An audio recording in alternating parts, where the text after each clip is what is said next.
Good morning, everyone, and thank you for joining us. My name is Jason Cogdell. I'm a benefits attorney for ProBenefits, and I'm here with Chris McCauley, and this is our May edition of our monthly webinar series. We've had great participation for our webinars so far this year, both the full regular monthly webinars and some of our new short mini webinar sessions that we presented on several topics. So thank you for joining us. Hope these sessions have been helpful for you. And if you have any specific requests or feedback regarding the content of these sessions, feel free to share it with Chris or with me, and we'll be happy to do our best to continue to make these sessions helpful for you. But thanks for your participation and good feedback so far this year. Our June session will be on June 16th, and will be a session with an update on COBRA compliance. Again, that'll be June 16th at 11 a.m., and you'll hear more about that in other upcoming sessions soon. And you can always check the status of our past, current, or future webinars at ProBenefits.com. Very quick word of instruction for today. We will be taking questions. You can submit those through the question box on the control panel, and we'll get to most of those during the session. If we don't get to them during the session, we'll get to them afterward. And also, if you have any problems during the session regarding volume, hearing clearly me or Chris, you may want to just log out and log back in real quickly. Unfortunately, our connection is only as good as the internet connection through GoToWebinar. So if you have any problems, just either switch to phone and dial in by phone, or refresh your mic and speakers and internet connection, and hopefully that will improve it. Our goal for today, as we talk about Form 5500 compliance and Form 55 reporting for health and welfare plans, our goal is mainly twofold. Number one, we want to provide an update, on these requirements and kind of the status of what the DOL is doing, and also a refresher for you on these requirements to make sure that your organization is in compliance, and that there's nothing you need to do. Or if there is something you need to do to make an adjustment to get in compliance, that we help you identify that. And certainly we are available because this is one of the compliance services that we offer to assist you with Form 5500 compliance. Your questions are welcome, and I hope this session will be helpful for you. The context of the session, and particularly the timing, we typically do a 5500 webinar each year about this time, because this is basically Form 5500 season. Calendar year Form 5500s, many plans, not all, many of you have non-calendar year plans, but calendar year plans, of which are the majority of large health plans, are due 7 months after the end of the plan year, so July 31st. So July 31st is the primary Form 5500 deadline. That's the deadline for most all retirement plans and in many health and welfare plans. And so usually about this time, May, June, July, this is where the heavy activity is around Form 5500s, even though some of you have deadlines at different times during the year. But this is our standard time every year, just to make sure that you know what the requirements are and where your organization stands, and hopefully you're filing on time. Or for those of you that are not yet over 100 participants, you haven't had to file, but you're at that point now, so you can identify when the deadlines are and what you need to do. Now, in a broader context, question, where do the Form 5500 requirements come from? They are a requirement under ERISA, which is the main federal law that governs employee benefit plans, both retirement plans and health and welfare plans. What's on your slide right now is a summary of the 6 primary components of ERISA, which we won't get into today, but those involve claims and appeals. All ERISA plans have to follow the federal claim and appeals rules and allow multi-level appeals of any claim denials. ERISA plans have to have named plan fiduciaries who have to follow the terms of ERISA regarding fiduciary responsibility. All ERISA plans have to have plan documents, a plan document and a summary plan description. Form 5500s fall under the ERISA disclosure requirements for ERISA plans, which apply to all plans, but there are some exemptions, and Chris will talk about those in just a moment. And then ERISA includes rules regarding COBRA and HIPAA, which we're not talking about today, but COBRA and HIPAA are part of ERISA. And generally speaking, a plan that's subject to ERISA is also subject to COBRA, is also subject to HIPAA, unless an exception applies. So the broad context is that ERISA is our main compliance topic. Underneath ERISA, we have the disclosure requirements, which include Form 5500. So that is the broad context of what we're dealing with when we talk about ERISA. ERISA is enforced by the United States Department of Labor, the federal DOL. The DOL has a benefits arm, the Employee Benefits Security Administration, that oversees employer benefit plans, including Form 5500 compliance. Generally speaking, even though the Department of Labor has a database of Form 5500 filings, generally speaking, the DOL has, or more specifically, EBSA has not been tremendous at monitoring Form 5500 compliance. And most 5500 review, scrutiny, auditing has been done just as part of larger group health plan audits. Certainly, an employer that is subject to a group health plan audit will be asked about a Form 5500, and the DOL will look to see if that employer is in compliance with the 5500 requirements and then assess penalties if not. But there hasn't been a lot of evidence over the years that the DOL was actively, seriously enforcing all the 5500 requirements. Certain employers would disagree with that because they've been the subject of it, but there hasn't been this broad, coordinated effort. Even though starting in 2009, the DOL really improved its online system, EFAS2, which we'll look at today, which is an excellent system and very accurate, very helpful for employers, and should be helpful for the DOL to help monitor who's filed and who's not. But still, the enforcement hasn't been significant in terms of what's been visible for those of us looking from outside the agency in. Now, things have changed a little bit in the last couple of years. Number one, it's no surprise to any of you that we are in the compliance era, ushered in by the new HIPAA rules and the Affordable Care Act. This is the compliance era, which everything regarding benefits compliance is looked at more closely, both by employers themselves and by the agency. So that's kind of an obvious point. The second point is that we have seen up close and personal a specific initiative by the DOL where the DOL has started using its information a little bit better. One example of that is an initiative they started in mid-2013 where if the DOL has in its database information that an employer has filed a large retirement plan, let's say that Acme Inc.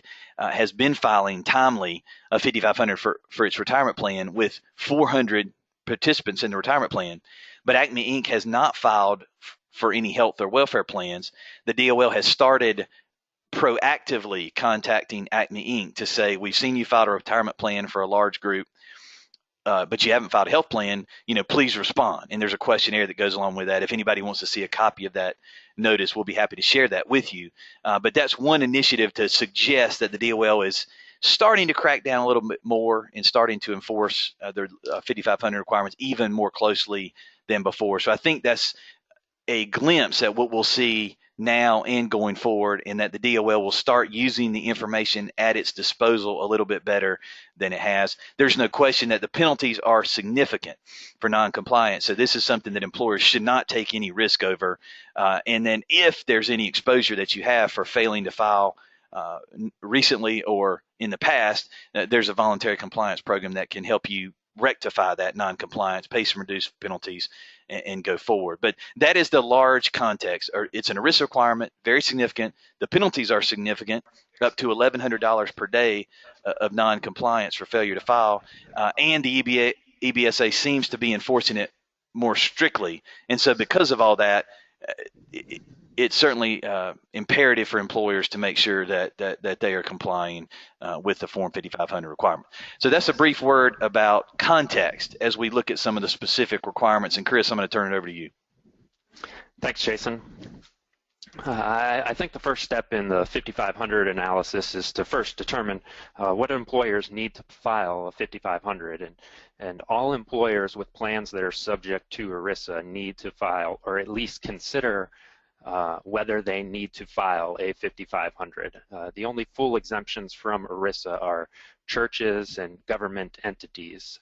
So for the rest of you, which is probably most of you on the webinar, you need to at least consider whether the 5500 requirements apply to you. Consider whether you need to file or determine whether you meet one of the other exemptions that are available. The biggest other exemption that is available is a small plan exemption, which we're going to talk about on the next slide. The filing deadline for 5500s is the end of the 7th month after the plan year ends. So all calendar year plans are due to file by July 31st following the plan year. So 2014 calendar year plans, if they need to file a 5500, that filing would be due July 31st, 2015. For February 1st fiscal plans, that filing is due at the end of August. For March 1st, the filing is due at the end of September, and so on. There is a 2.5-month extension available if the plan files Form 5558. If that extension, that Form 5558, is filed prior to the 5500 deadline, generally that extension is automatically granted by the DOL. So that's the general timeline in terms of filing. For the rest of the presentation, we're mostly going to be talking about health and welfare plans, but I did want to make one brief mention about retirement plans. Retirement plans are subject to the 5500 requirements, and all retirement plans need to file 5500. Unlike the health and welfare plans, which we'll get into, there is no size exemption. So even if you're a small employer, only have 5 individuals on your retirement plan, you probably need to file a 5500. Typically, the retirement plan filings are handled by the retirement plan TPA. So if you don't know whether you've been filing or you're concerned that you haven't filed for your retirement plan, check with your retirement plan TPA to see if that filing, if you have been filing. Now, moving back to health and welfare plans and determining whether you need to file a 5500 for your plan. If your plan is subject to ERISA, the question is whether you meet a small plan exemption, so you don't have to file a 5500. And that exemption applies for small unfunded plans or small insured plans with less than 100 employee participants on the first day of the plan year. Again, it's important to note that we're talking about the first day of the plan year. So if you go above or below throughout the plan year, that doesn't matter. You need to look at the first day of the plan year. And we're talking about whether you have 100 employee participants. So you don't need to count dependents or spouses, only employee participants. And another thing to say in terms of being more specific about what's an unfunded plan, generally, self-funded plans that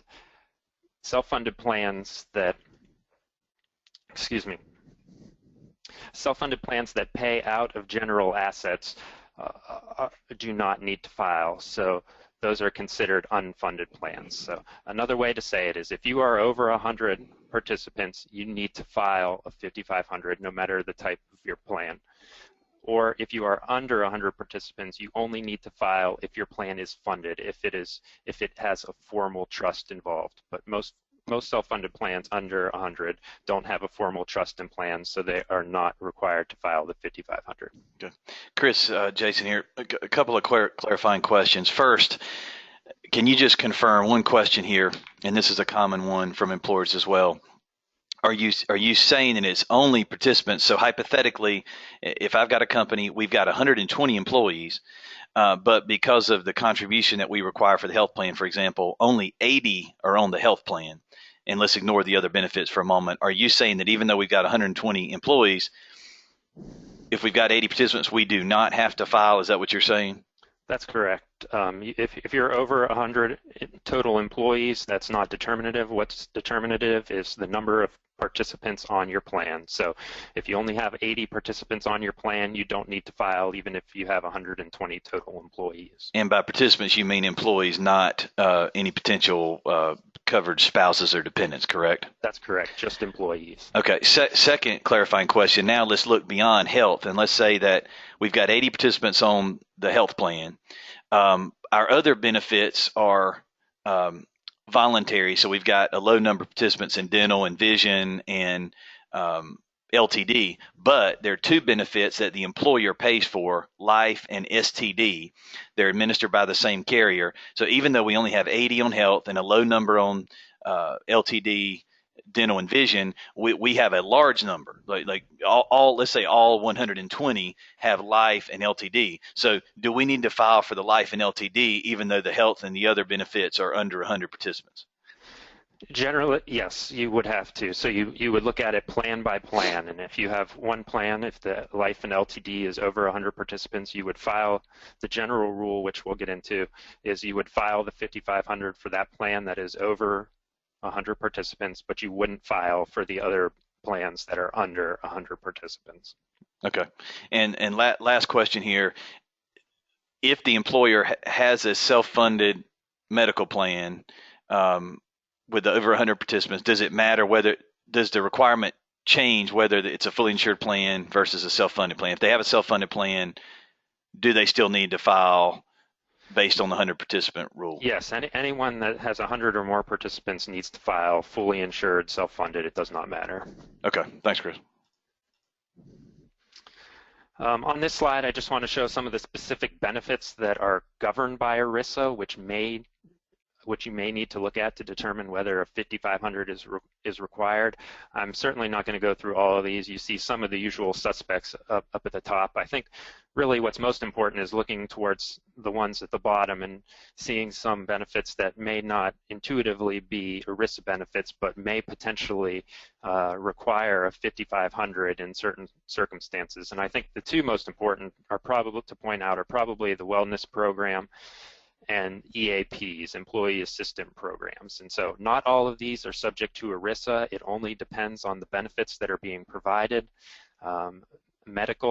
Medical benefits are a type of benefit that is governed by ERISA. So if the wellness program includes medical benefits, or if an employee assistance program includes medical benefits, then it is probably subject to ERISA and may need to file a 5,500 or be included with the 5,500 filings. I think in general, just because a wellness plan provides a pamphlet that may talk about fitness or wellness, that's not necessarily medical benefits.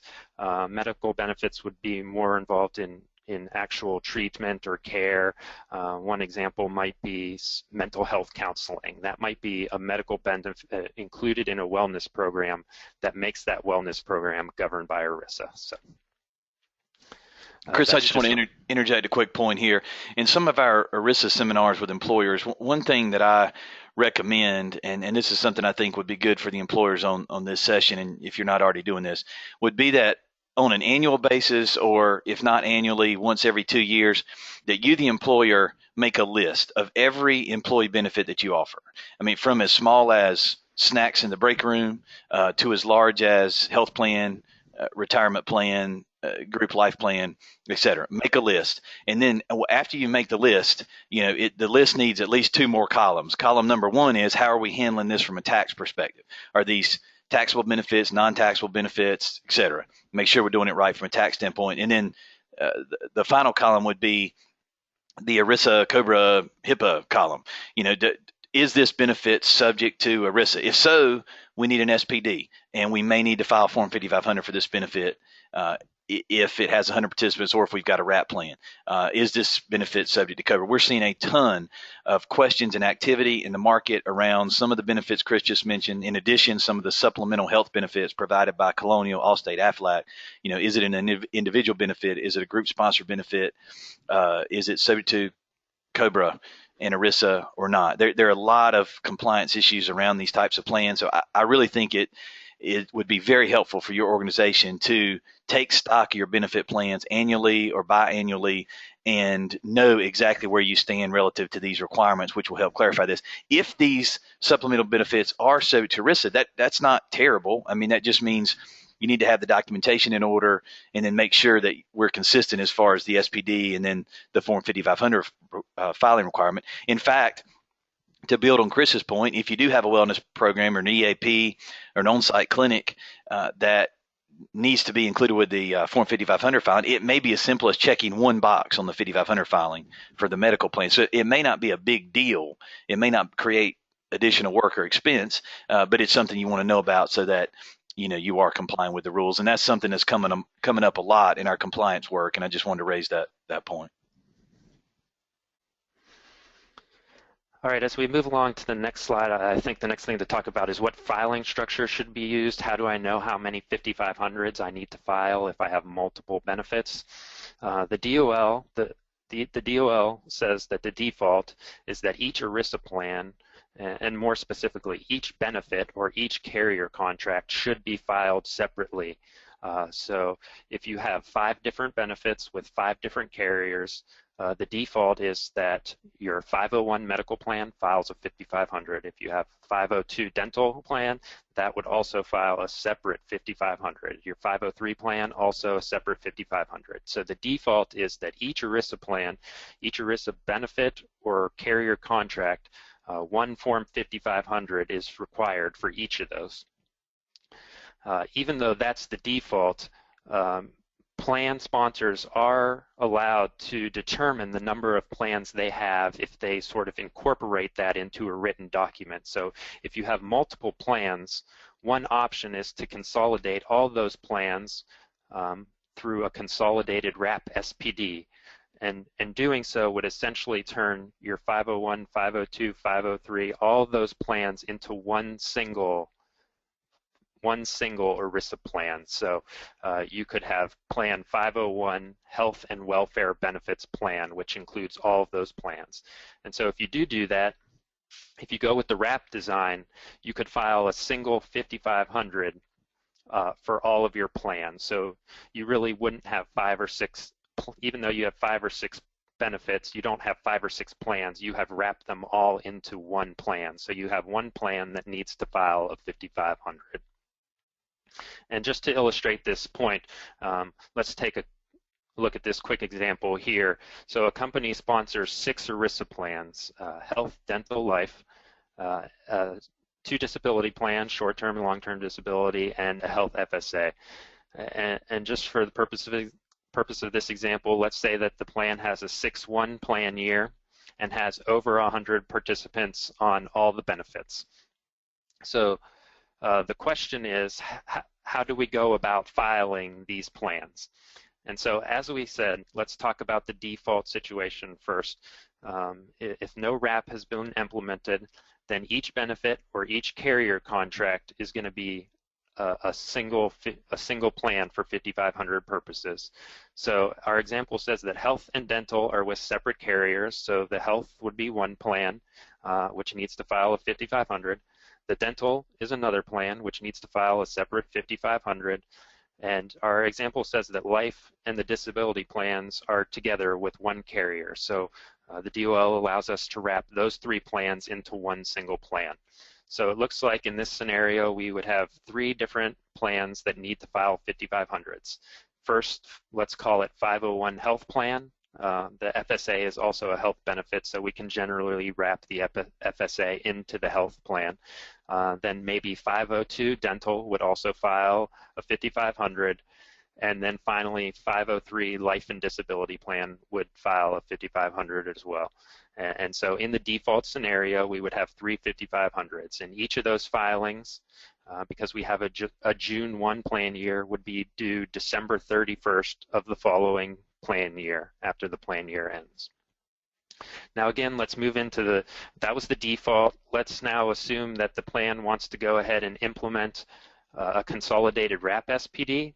If they have a wrap SPD drafted and they have one, they can now merge all their plans into a single benefits plan. Generally, we call those plans employer name welfare, health and welfare benefits plan. So it's all wrapped into a single plan number. There's one SPD for all of those benefits, and now the plan can go ahead and file a single 5500 on or before December 31st for all 6 of those ERISA plans. So the default scenario, we would have 3 5500s, but the plan could go ahead and consolidate them into one plan, so they only have to file one 5500 going forward. Chris, Jason again. We get a lot of questions about wrap plans. This wrap concept is not new. It's been around for a long time, but there's no question that the trend over the last 5 to 10 years has gone heavily in favor of consolidated wrap plans. So I would say it's a true observation that most large employers that are filing 5500s, at least a majority of them file one 5500 to include all benefits. Those employers either have or should have consolidated wrap SPD to document those files. So employers that are filing separately, that's absolutely fine. But most employers are going the consolidated WRAP SPD route so that they've got just one WRAP SPD, one Form 5500 filing for health and welfare, just like they have one for retirement plan. So this is clearly the trend. So we get asked a lot, is the consolidated WRAP SPD required? It's not technically required. The employer could have a separate SPD for each plan and file separate Form 5500 file separate Form 5500 filings. But one area to confirm what Chris said, where the consolidated WRAP SPD is absolutely required, is if you, the employer, are already filing one 5500 for all benefits or for multiple benefits, but you haven't implemented a consolidated WRAP SPD so that you've got an SPD that's consistent with the Form 5500 filing, then it is imperative. It is required that you have a consolidated WRAP SPD, because at the end of the day, if you are audited, the DOL is going to absolutely scrutinize whether your SPDs are consistent with your Form 5500 filings, and that will frankly be one of the most important issues in a group health plan audit. So that's something you want to make sure is in order.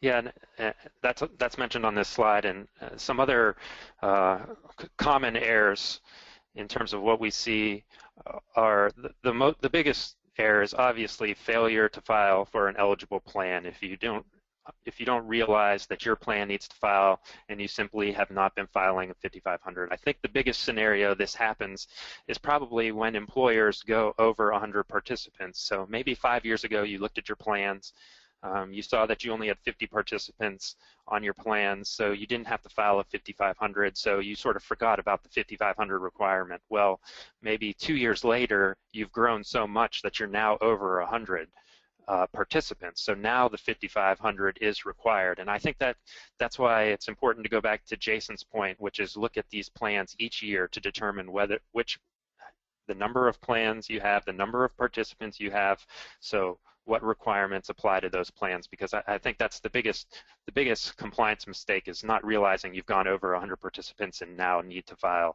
5500. And the reason these mistakes are important is because of the consequences, of course. Any 5500 that's not filed by the deadline is subject to an extremely harsh penalty of up to $1,100 per day. And again, that $1,100 applies to each plan. So potentially an employer has 5 different plans, and if they haven't filed for any of the plans, potentially that penalty could apply. Typically, that max penalty, that max statutory penalty, is not necessarily assessed by the DOL. The DOL has discretion to assess a lower penalty, but still, whatever lower penalty they assess is still generally very significant. And there is an option to sort of turn yourself in with the delinquent filer voluntary compliance program if you haven't been filing, and pay a reduced penalty, and I think Jason's going to maybe touch on that on a slide later in the presentation. Just in terms of the process, ever since 2009, all filings are done electronically on the DOL's eFAST2 online database. The filings include a Form 5500 and certain schedules from carriers. Jason, I think if you want to go ahead and pull up 5500 and go ahead and talk about just generally what's on the forms, I think we can take a look at one. Okay, bear with me as this comes up. Hopefully you're going to see a PDF on your screen in just a second. Okay, hopefully it popped up there. This is a sample Form 5500. We're in the middle of the Major League Baseball season, so this is the Boston Red Sox Baseball Club Employee Welfare Plan for the year 2013. This is the last filing that the Red Sox have made, because their 2013 plan here was due by July 31st of 2014, and then they have to file their calendar year 2014 plan by July 31st of this year unless they get an extension. They got an extension last year and filed this one October 10th, 5 days before the deadline. This is page 1. You'll see just basic information here. No surprises. Indicates the plan year, the plan sponsor. Steve Fitch is the one who authorized the filing electronically on October the 10th of 2014. Page 2 includes the overall participant counts. This is, by the way, a consolidated welfare plan. The Boston Red Sox filed one filing for all of their health and welfare benefits. That's why if you can see at the bottom of the page, there are 25 total pages of the PDF. So this is the basic form, which is 2 pages, and then all of the Schedule A's for the Boston Red Sox insured plans. This is the Schedule A for Guardian Life, which just happens to be the first one listed. Here's the carrier, the broker information, commission information paid. I'm going to skip ahead to the last page of the Schedule A, where at the top you can see that the box for vision is checked. So Guardian is the carrier for the Boston Red Sox vision plan. Going forward to the next schedule, MetLife is the carrier for the life plan, STD plan, long-term disability plan, and also an AD&D plan. Blue Cross Blue Shield of Massachusetts is the health carrier for the Red Sox. And so there are other schedules. I won't go through them all, but you can get the drift that it's a two-page, going back to the beginning, it's a two-page base form, which is true whether it's a fully insured plan or self-funded plan, whether there are schedules or no schedules, regardless of which plan it is you're finding, there's at least the two-page base form, and then there is typically one schedule per benefit. So some consolidated wrap plans have a couple of schedules, some have many, and some self-funded plans require additional schedules for financial statements and TPA information. Some do not. Based on size. So the filings vary in what they look like in terms of length and number of schedules, but all of the plans include the two-page base form, which is generally the same from year to year. There are sometimes minor tweaks between, let's say, the 2013 form and the 2014 form. But this is just what a sample Form 5500 looks like. Chris, I'm going to get it back over to the PowerPoint. Should be up there now. Thanks. And I think the rest of this slide basically is just for informational purposes only. It just shows what Jason was talking about in terms of what's on the forms. And so I think we can go ahead and move on to the next slide. Just in terms of the process of filing, I'll talk from the perspective of ProBenefits. Generally, when we are preparing forms for our clients, we gather the data that needs to go on the forms. It's generally just a one-page data form. Once we have that data along with the schedules from the carriers, we collect the schedules because they need to be attached as well. So once we have that data, we go ahead and prepare the forms using the software that we have. And then once the forms are prepared, the signer, typically the plan administrator, will get an email from ProBenefits that includes a login and password, and all the signer typically has to do is log in, review the forms for accuracy, and then go ahead and submit the forms online. And then ProBenefits does track whether or not the filing has been accepted by the DOL. So we're able to verify that. We can see that it's filed, and if there are any issues, we would go ahead and reach out to the client and mention that it hasn't been accepted. You might need to log back in and try to submit it again or something, but we do keep track of that. Chris, I just want to interject here that we've spent a lot of time, and I'm putting a quick self-serving statement here. We put in a lot of time over the last 5 years, not only making sure that we had a 5500 system and the right software, but that we've got a system that is built for compliance and efficiency. Our project manager who handles our Form 5500 preparation, so Chris and I handle the intake and the ERISA analysis, and then we turn it over to a 5500 preparer. That's a ProBenefits employee, and I can say this about him because he's not on the session today and probably won't listen to the recording. But this is a person who's not only highly skilled from a technological perspective, but he's also very, very smart. And so Kelly Turner is his name, and Kelly has built a system for efficiency. So we've got a master filing calendar. We can not only prepare efficiently in the first year, but we've got a system that's going to let us know when your next filing is due, and then we can contact the broker or the employer, whichever the employer requests us to contact, to get the Schedule A information in advance of next year's filing, so that we are kind of carrying the ball from year to year in terms of compliance. But we have built a team and a process to be able to do this, do it right, do it well, and do it economically. And so if we're not already assisting you with Form 5500 preparation, but you're interested in talking to us about that, we'd certainly be happy to help you. Okay, the DOL does have a database, as I mentioned, EFAS2, where you're able to look up all previous filings, and the filings are public. So you can, as Jason pulled up the Red Sox filing, you could find basically any filing from any employer that needed to file a 5500. So the URL is here. I think we're going to look at a couple screenshots, but if you go to the URL on this screen, if you're new in the HR department and you want to know if your plan has been filing 5500s in the past, or if you're a plan advisor and you want to know if one of your clients or prospective clients has been filing 5500s, you can just go to the EFAS database, and on the next slide, you can, if you use the URL on the previous slide, you'll come to this slide.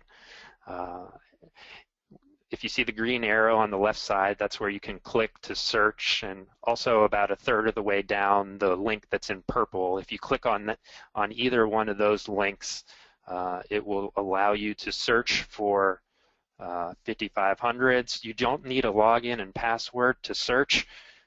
Sometimes by error, the site, once you click on this, will ask for a login and password. If that happens, all you have to do is hit the back button on your browser and sort of go through the whole process again. But if it asks for a login and password, don't worry about it. Just try to do the whole thing. So once you click on the link, it should take you to this page here where you can search 5500s filings by plan name, sponsor name. I think the most effective filing is generally the tax ID. So you type in the tax ID. I imagine this is what Jason did to come up with the Red Sox 5500. So typed in the tax ID or the plan name. And then once you type it in, any filings are listed here. You can see this is Microsoft Corporation, so we can look at all their 5500 filings. It starts with their retirement filings, plan number 001, several years of retirement filings, and then you can see where it starts at 501. That begins their welfare plan. So that's just a quick look at how you can see if your plan has been filing a 5500, or you can check to see whether a 5500 you filed was accepted by the DOL. Chris, can you say a brief word about the numbers, the 001 and the 501? Yeah, generally those are just plan numbers. So in general, plans are free to number their plans however they wish. I guess generally speaking, retirement plans numbers start, this plan is 001, but oftentimes you'll see retirement plan 100, plan number 100 as the retirement plan.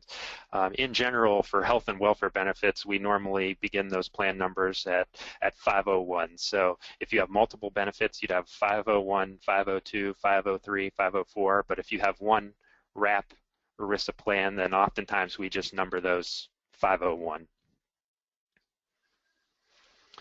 The last thing I want to mention is the summary annual report. The summary annual report needs to be generated and distributed annually to participants. All the SAR is a summary of what's on the 5500. So you submit the information on the 5500 to the DOL, and then you have a summary of that gets provided to plan participants.